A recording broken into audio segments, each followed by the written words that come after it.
MAHB says KLIA2 is not a low-cost airport terminal after it came under fire for equalizing passenger service charge rates between the terminal and KLIA. In a statement today, the airport operator said it had made a joint decision with the government to build not a budget airport but a second permanent terminal for KLIA to accommodate increased capacity requirements. MAHB said this was a necessary approach because an airport system is a long-term public infrastructure that must serve the needs of the country's current and future civil aviation industry, and that this development has no bearing on the airport fees. MAHB was responding to a report last week, quoting DAP's Tony Phua as saying that travellers will indirectly subsidise an expensive but defective KLIA2 with the fee increase. The airport operator stressed that this has never at any point in time needed a government bailout, thanks to its strong financial standing over the last 10 years.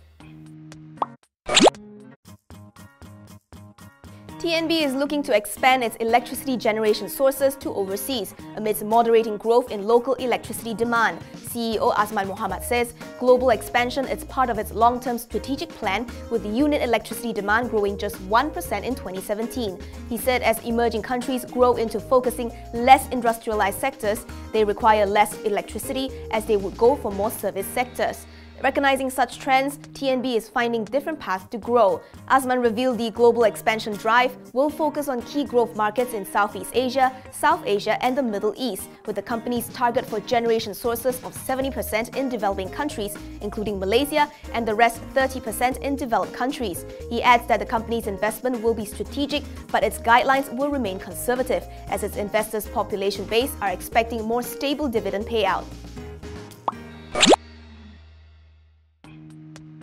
Khazanah Nasional, Islamic Development Bank and Saudi Aramco are among a group of investors said to be in talks with Indonesia Waskita Karya to buy a stake in a unit that builds and operates toll roads. Quoting Waskita President Director Muhammad Cholik, Bloomberg reports that the parties are still negotiating the price and that Waskita hopes to reach an agreement early next year. The report says that the Indonesian state-owned construction company is seeking to raise funds by selling toll roads to finance future projects.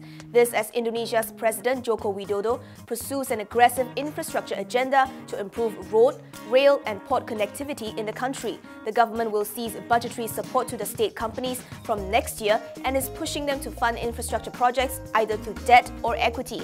The unit in question, Waskita Toll Road, owns 18 toll roads, mostly in Java, and counts state pension fund Taspen and financing company Sarana Multi Infrastructure or SMI as shareholders. Maxis remains committed to its loss-making Indian telecom unit Aircel after having invested $7 billion over a decade. According to India's Economic Times, Maxis, which owns 74% of Aircel, may invest at least another $500 million, but the number could even double to $1.1 billion, depending on the company's final debt resolution plan to fund capex and even buy back key tower infrastructure. The report said Aircel lenders are currently reviewing plans to restructure the company's 9.87 billion ringgit debt, adding that the company has so far serviced debt worth 8.28 billion ringgit. Aircel sold its 4G airwaves to Bharti Airtel in anticipation of a merger with Reliance Communications. The merger talks lasted nearly 9 months but eventually fizzled out due to time taken for approvals. Economic Times quoted a person close to Aircel as saying that the company and Airtel are in advanced talks to sign a network sharing deal or intra-circle roaming deal.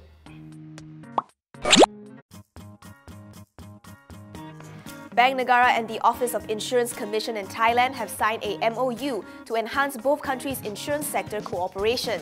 In a joint statement today, both parties said the MOU encompasses arrangements relating to mutual assistance, information exchange, as well as cooperation in capacity building and technical assistance between the two regulatory authorities.